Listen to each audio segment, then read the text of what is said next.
U ovoj godini, u 2024. godini, u godini Marka Marulića, prisjećamo se njegove Judite, 500. obljetnice njegove smrti, a ne smijemo zaboraviti ni veliku istaknutu damu naše hrvatske književnosti, Ivanu Brlić-Mažuranić, koja bi slavila ove godine 150. rođendan. S knjigom se i zbog knjige okupljamo u knjižnici, u knjižarama, u antikvarijatima, u novije doba sve više i u virtualnim svijetovima, čak i u zračnim lukama, na javnim površinama, trgovima i na mnogim drugim mjestima.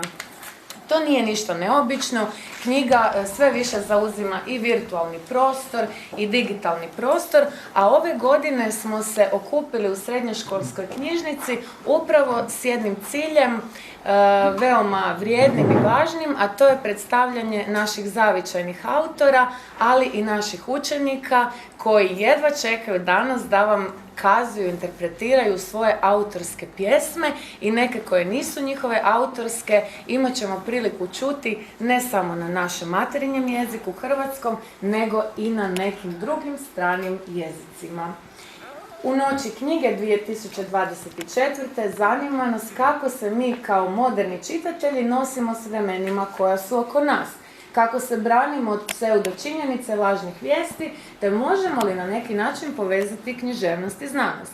Kako možemo, na temelju onoga što čitamo, mijenjati svijet oko sebe. O svemu tome i još mnogo čemu reći će nam naši današnji gosti, pjesnici i naši učenici. Voditeljice, izvolite.